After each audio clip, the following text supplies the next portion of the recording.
I'm Zach from Flor, and I'm hanging out with Rob at Front Row Live.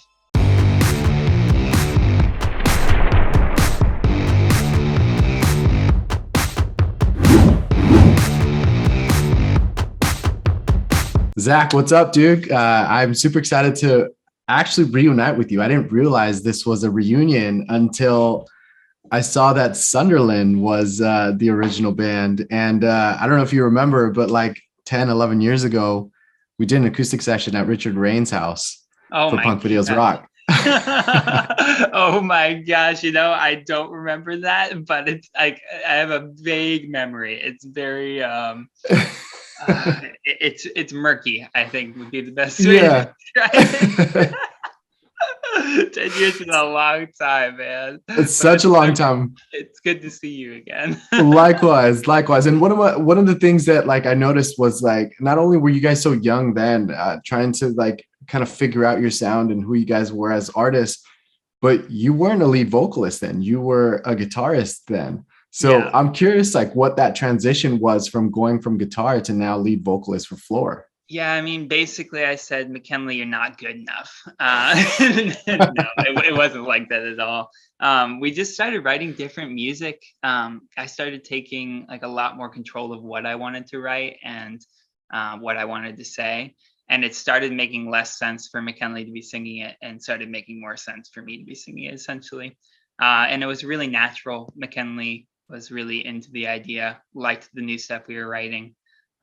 And kind of gracefully said, let's do this switch. I'll start playing guitar, you start singing, and let's see what happens. And Flor happened. Did you guys at all like consider to keep the name during this transition, or did you guys already know like we should also change the band name? Nah, we knew we totally wanted it to be like a different identity completely. We loved what we accomplished with Sunderland, but we were ready for a new chapter, or not even a new chapter, a new book. We were ready to just throw that one away and start completely fresh. And we did. We disappeared for a really long time, and then came back and basically said we're ready to do this again. And then that's when Flor started existing. Man, and yeah, it's you guys have been definitely on quite the journey, and now you just dropped the third record, which is another incredible release that you guys have done. Talk to me about Future Shine and coming into this record, especially because the last 2 years have been either slow for some people, wild for others, but as artists, I feel like it allowed you guys to be able to focus more on your songwriting and more on your music before releasing any new material. So what was that process like, coming in as a band and saying, all right, we're ready to start working on that third record? Yeah, it was different than any time before because literally no thought went into it. The world and we said, we are also going to be shutting down. Like, we aren't going to be trying to make music. I wasn't particularly excited to write music during that time because I didn't think I was writing compelling stuff that needed to be heard and during all the stuff that was going on. It really felt like I didn't have anything to add. And so for the first year, like 2020, we just kind of chilled out. We just relaxed. But at the end of the year, we said, we're ready to start making music again. We're ready to say some things. We've had a full year to just decompress and realign and find what's important to us and what gets us excited and what we want to talk about. And so there was literally no pressure, which was great because I think we, as Flor, we create our best work when there's no pressure. And all it was just the four of us getting back in Dylan's studio together and taking our tests and, just getting back to the roots and writing music as four people that love music and four people that love each other. And it was just the most collaborative, the most natural process. I hope that we can replicate what we had during these couple of months of writing because it was the best. It really was. It was a magical moment. And it made us feel like 16-year-olds again playing in Sunderland. What was that chemistry like when you guys started writing together? Because this was a collaborative effort. So did you feel that you guys were on different levels as far as the writing goes, or did you feel like this time around the entire, like every member was on that same kind of level for the songs? Everyone elevated. Everyone brought it to the same, like where it needed to be to get it done. It's funny because we hadn't seen each other. Two of us live in Hood River, two of us live in LA. We hadn't seen each other. We hadn't hung out. We like barely talked during the whole bit. So when we got back together, none of us really knew what to expect. None of us were prepared for to just get back into it. But I think at the end of the day, we knew that's what would happen because we're best friends in the band that have been doing this for as long as we have. Of course, we're going to reconnect immediately. But it was a good feeling to know that we can just step right back into it as quickly as that. And like I said, everyone elevated, everyone brought new stuff to the table. McKinley was pitching on lyric ideas throughout the whole thing. Every time I'd hit that like writer's block wall, he'd step in and be like, here, let's say this, and we're moving forward again. Because that's been a thing in the past. I'll just get stuck on lyrics and sit there for like a whole day and be like, all right, let's scrap the day and let's try again tomorrow. But with McKinley there to kind of like push that forward, Dylan to push it musically and he really took the production to a place that we've never seen him before. He stepped it up and just got the spirit of the songs pretty much immediately, which made it really easy to just flow through and make it happen. As you talk about Dylan, because he basically produced the record, correct? Yeah. So when you guys work with a producer outside of the band, like they're able to have you listen to something you haven't heard before or try things you haven't done before, step out of that comfort zone.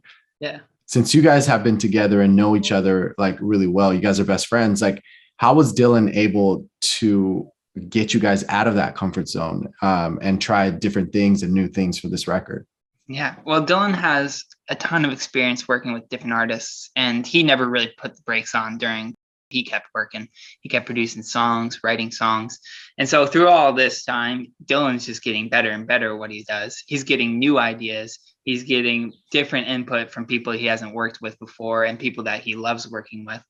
And so he was really able to bring all of that in and all that expertise and all that knowledge. And he made it, what's the best way to say? In a way, he didn't really push us out of our comfort zone. He just made our comfort zone so comfortable, which is like a perfect environment to be like. It's the perfect environment for me. In reality, I like to be very in control of what's going on, and I like to know that there's a direction and that there's an end goal. And Dylan's really good at reassuring that and like letting you see the steps to get a song to that place. And so he didn't really push the boundaries as much as trusted the process, which is all I need out of a producer. Vocally, what did you do different this time around? How did you try different vocal ranges or get back to more comfortable ranges, but just tweak them a little bit? Like what did you do on this album? On this album, well, we brought the vocals really forward, which I think is pretty apparent right from the get-go. And that's a different thing for us. We usually have them tucked away and angelic and ethereal, sorry.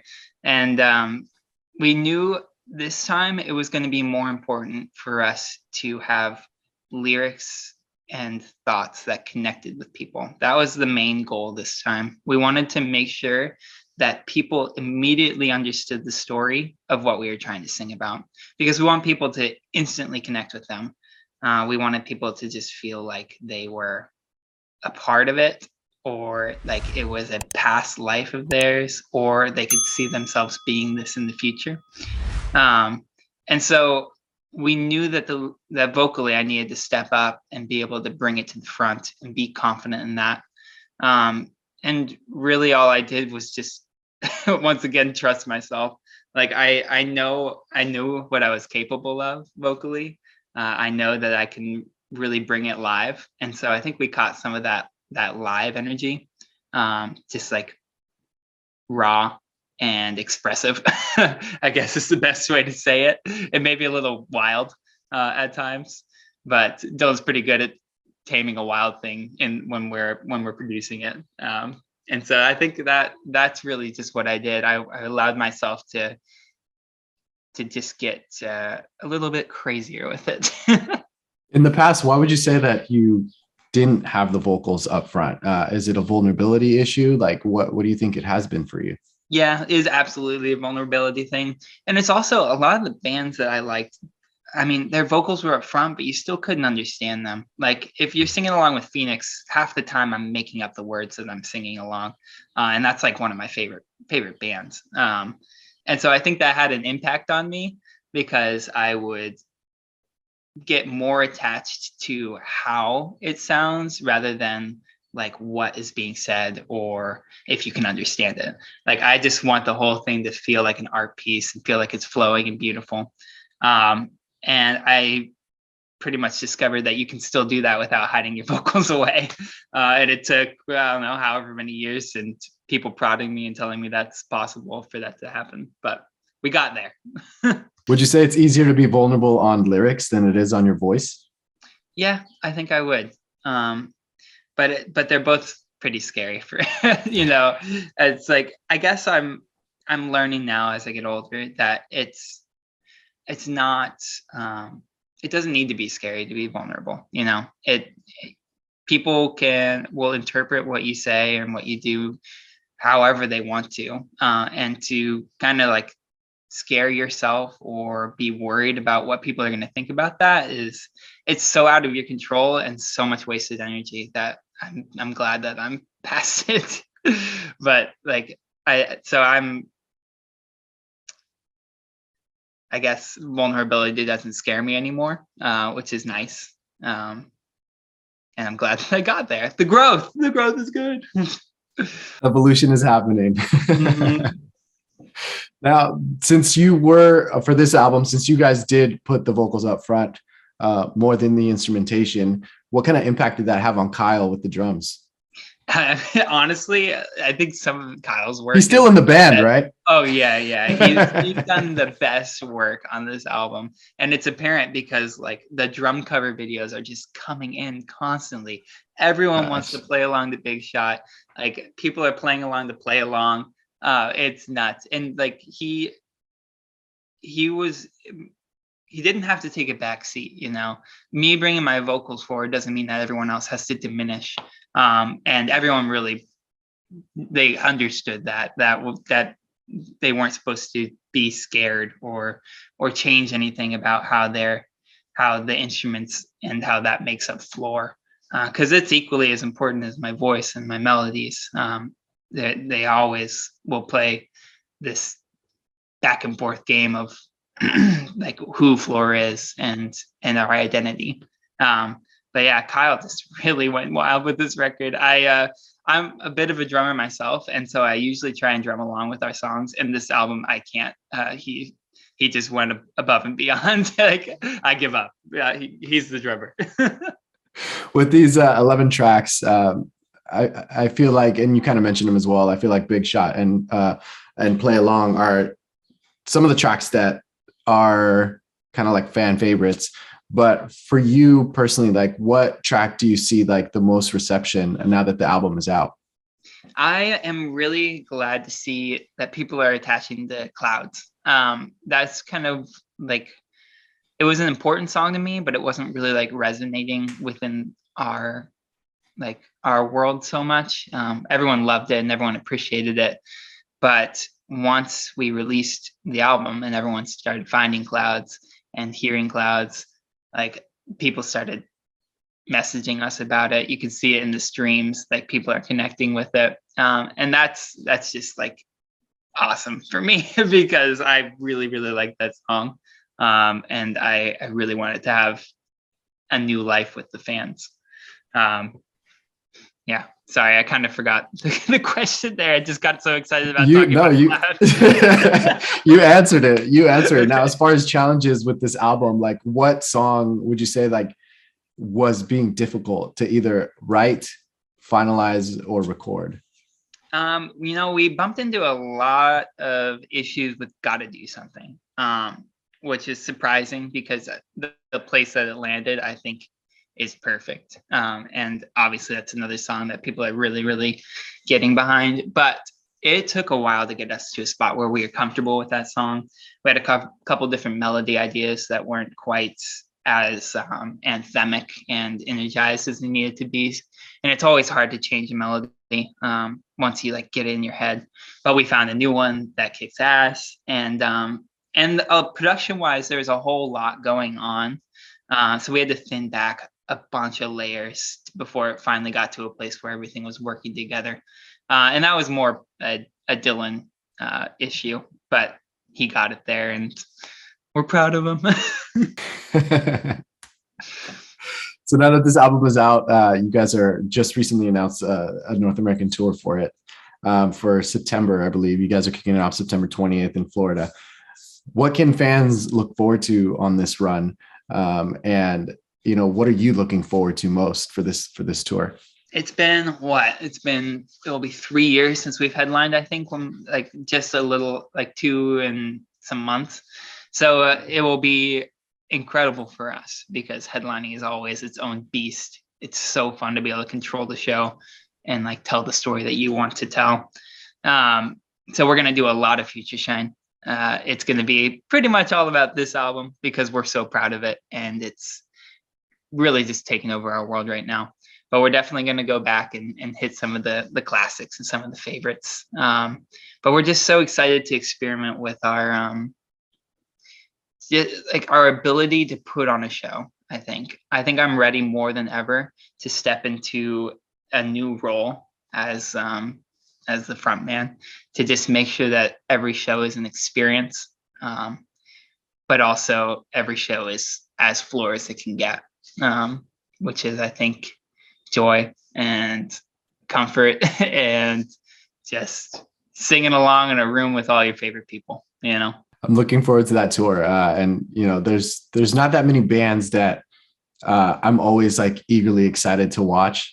There's bands that I like prefer listening to the album, and there's others that I love listening to the album, but I also love that live experience, and you guys are one of them. So I'm looking forward to that tour. Now, to close us off with these 11 tracks that you have on this album, what would you say, which track would you say was your proudest moment? I was really proud of us. Oh gosh, this is tough. I'm so proud of so many of these songs, man. I thought I had a good answer here, and then I started thinking about. I know you came in hot. I was like, oh, he's ready. I wanted to go with 24 off the top because I'm really proud of us for pushing our boundaries there. We don't normally do songs like that. We don't normally do like the darker, sadder, like cynical songs. And I think we really nailed that one. But I've got to be most proud of Big Shot. I went for a melody that I never thought in a million years I'd be able to like scream out. And I managed to do it, and it was insane. And at first we thought it was like the most funny thing because it was just a big joke. But we turned that big joke into a huge anthem. And I think that's like my proudest moment. I think that's what I have to go with. Well, in saying that, I hope that that's one of those songs that we get to see on this upcoming tour. Absolutely. Awesome, man. Well, thank you so much for reuniting with me. I'm super excited that this album is out. And like I said, I'm super excited to catch you guys on tour later this fall. Thanks, Rob. It was good chatting with you.